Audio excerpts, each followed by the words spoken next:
राम राम जी सबको। आपका दिन मंगलमय हो। मैं ईश्वर से कामना करती हूँ आप हमेशा खुश और स्वस्थ रहें। तो कल की वीडियो में एक कमेंट आया था कि यूट्रस रिमूव करने के बाद जो वीकनेस आती है, कमज़ोरी फील होती है, तो उसके लिए कोई उपाय बताएं। तो आज उस पर वीडियो है। तो मैं सबको ये चीज़ क्लियर कर देना चाहती हूँ कि जो आजकल यूट्रस की बहुत छोटी एज में दिक्कत हो जाती है, 35 से 45 के बीच में रिमूव कराना पड़ जाता है। नहीं तो 40 प्लस वालों को जब मेंसेस बंद होने का टाइम होता है तो किसी को स्वेलिंग आ जाती है यूट्रस पे, वो बंद नहीं होती, उतरती नहीं। किसी को पीरियड शुरू हो जाते हैं, वो बंद नहीं होते। रसोलियाँ तो आम बात है। तो ये दिक्कत की वजह से इमरजेंसी में ना चाहकर भी, यदि कुछ लोग नहीं चाहते यूट्रस का ऑपरेशन करवाना, फिर भी उन्हें करवाना पड़ता है, बिकॉज कोई और ऑप्शन रहता ही नहीं। तो पहला तो मैं सभी से ये निवेदन करूंगी कि अपने खान पान का प्रॉपर ध्यान रखें। जो नौजवान लड़कियां हैं उनसे मेरी विनती है, अपना ध्यान रखें कि हमारी जब वो एज आए तो हमें ये नौबत ना आए कि हमें यूट्रस रिमूव कराना पड़े। तो इसके लिए हमें क्या करना है, फ्रिज की चीज़ों का आप निवेदन है प्लीज़ परहेज करें। थोड़ी देर, यदि अब जैसे इतनी गर्मी है तो इसमें यह संभव नहीं है कि हम सारी चीज़ बाहर की खा सकें, फ्रीज में रखना पड़ता है। तो आप थोड़ी देर उसको बाहर हवा में, पानी में, जैसे भी संभव आप रख सकें, थोड़ी देर उसको रखें। फ्रिज की ज़्यादा गैस निकलने दें, फिर उसको खाएं। चीनी का सेवन बिल्कुल बंद करें।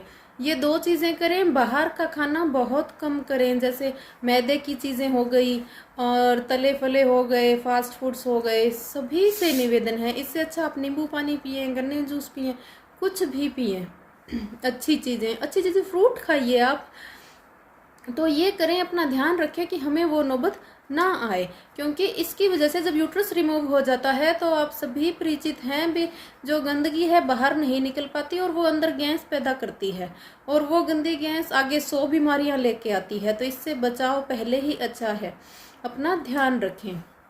दूसरा, अब जिनका हो गया है दिक्कत, यूट्रस रिमूव हो गया, वीकनेस हो गई है, तो इसका क्या उपाय या उपचार हम कर सकते हैं।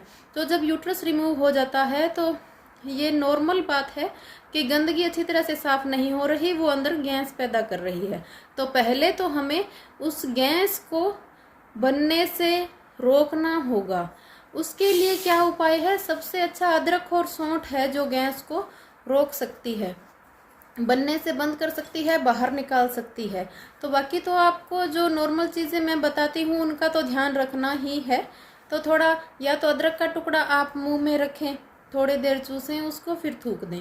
नहीं तो थोड़ा सौंठ, काली मिर्च, हाँ ये त्रिकटु का चूर्ण भी बहुत अच्छा है वात को नॉर्मल करने के लिए, जो थायराइड में बहुत अच्छे से काम आता है। तो आप वो ला के रख सकते हैं, हल्का सा एक चुटकी दिन में कभी भी आपने जीभ पे रख लिया तो इससे भूख भी अच्छी लगती है, गैस भी नहीं बनती। तो इसको आप इस्तेमाल करें। तो इससे वात नहीं बनेगा तो पाचन शक्ति मजबूत होगी, जिससे हमारा खाया पिया जो भी है उसका रस अच्छे से बनेगा और वीकनेस नहीं आएगी। यदि वीकनेस आ गई है तो उसके लिए उपचार है कि एक तो हमें यदि कोई संभव हो सके तो मक्खन खाएं आप ताज़ा रोटी के साथ। जैसे सुबह सुबह आप जो मक्खन निकालते हैं वो रात की रोटी के साथ अमृत होता है। यदि आपको अच्छा लगे और आप खा सकें, वैसे तो कोई बुरी चीज़ नहीं है, दवाइयाँ कितनी कड़वी और गंदी चीज़ें होती हैं। ये जो पुराने टाइम की, जो हमारे दादी नानी, इन बुजुर्ग जो हमारे थे, इन चीज़ों को अच्छी मानते थे, ये वास्तव में इनमें बहुत ज़्यादा ताकत है। तो आप एक तो ये करें। दूसरा, आपको क्या करना है, 25-25 ग्राम की मात्रा में 25 ग्राम सौंठ, 25 ग्राम आपको छुआरा, जिसको आम भाषा में हम खारक बोलते हैं, सूखे हुए खजूर, ये लेने हैं। 25 ग्राम बेलगिरी, और जो दो चीज़ें और है, 5 चीज़ें हैं इसमें, 3 चीज़ ये तो आपको लेनी है 25-25 ग्राम। उसके बाद छोटी इलायची आप 5-10 ग्राम ले लें, दालचीनी 5 ग्राम। इन चीज़ों का अच्छे से पाउडर बना लें कूट पीस के, और इस पाउडर को शाम को गाय के दूध के साथ आधा चम्मच से आप शुरू करके 1 चम्मच तक इसको कर दें। तो 1 चम्मच ये पाउडर आप गाय के दूध में शाम को लें तो 10 से 15 दिन में आपको आपके शरीर में जो इसकी वजह से कमज़ोरी आई है उसमें फ़र्क पता चलने लगेगा। 1-1.5-2 महीने आप खाएं, फिर बंद कर सकते हैं। आप नॉर्मल महसूस करेंगे, फील करेंगे, कमज़ोरी दूर होगी। इसके अलावा आप फूल मखाने खाएं, जैसे भूनने नहीं है, शाम को सीधा आप उसको दरदरा पीस के रख लें, शाम में को उसकी हल्की सी दूध में खीर बना के 2-3 उबाल लगा के वो खाएं, तो ये भी आपकी वीकनेस के लिए बहुत अच्छा है। बादाम बहुत अच्छा है, पिशोरी बादाम लेना है, जो हमेशा बताती हूँ, लकड़ी का मोटा छिलका होता है, बादाम छोटी निकलती है। जंगली बादाम ना हो, जो आज से पहले जब हम छिलके वाले बादाम लेते थे, जब तक अमेरिकन गिरी का 10-15-20 साल पहले नहीं क्रेज़ था, वो वाली बादाम लेनी है। उसको 6-7-8-10 नग शाम को भिगो दें। सुबह आप उसको खरल में अच्छी तरह खरल में उसको अच्छे से पेस्ट बनाएं, बिल्कुल महीन।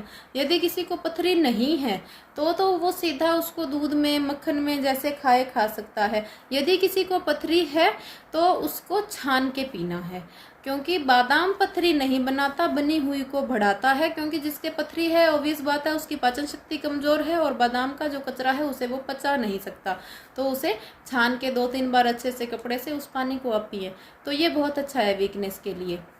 एक अब गर्मियों में आप गोंद कतीला खा सकते हैं भिगो के, दही में खाएं, शिकंजी में पिएं, दूध में पिएं, कैसे ही पिएं, हद से ज़्यादा ठंडा नहीं होता, ताकतवर होता है, तो आप अब 1 महीने तक पी सकते हैं। तो ये सब चीज़ें हैं छोटी छोटी जिनका आप ध्यान रखें, और इनसे कमज़ोरी दूर होगी, आपका दर्द भी। यदि कई बार क्या होता है, एक चीज़ और बताती हूँ आपको, यूट्रस का ऑपरेशन करवाने के बाद कमर में दर्द रहता है, तो आपको कमर के योगाभ्यास करने ही होंगे। उसके अलावा आप अदरक का रस निकाल के दर्द वाले स्थान पे मसाज करें 10 मिनट तक।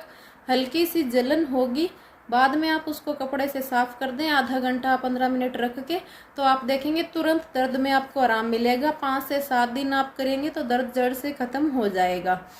अपना ध्यान रखें, शेयर और सब्सक्राइब करना ना भूलें। Thank you.